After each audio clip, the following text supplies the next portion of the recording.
La grande gagnante de la Star Academy est Marine.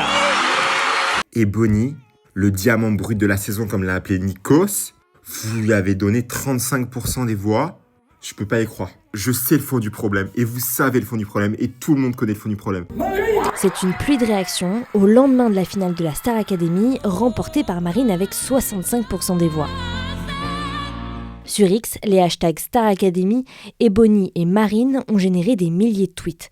Pour certains internautes, le résultat est le fruit d'un racisme sous-jacent qui est venu entacher cette saison sur les réseaux sociaux. C'était moins serré que l'année dernière entre Julien et Pierre. Le grand gagnant est Pierre. Pierre qui avait séduit littéralement toute la France. C'était plus serré que Marine et Bonnie. Non mais je peux pas accepter. Vous allez me dire que je mélange tout, mais si c'est pas le racisme, c'est quoi ? En 2024, Pierre Garnier avait remporté la Starac avec 56% des voix.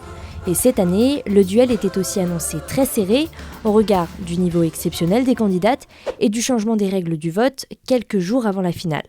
La production avait en effet ouvert le vote aux Français d'outre-mer pour un processus déjà plus juste et qui devait permettre à Bonnie, très soutenue aux Antilles, de récupérer quelques voix. Les nombreux messages de personnalités n'ont eux aussi pas suffi à la candidate pour faire basculer le résultat, annoncé à minuit 16 devant plus de 4 millions de téléspectateurs. Alors aujourd'hui, la production a la lourde responsabilité de protéger Bonnie de l'exposition à la haine en ligne.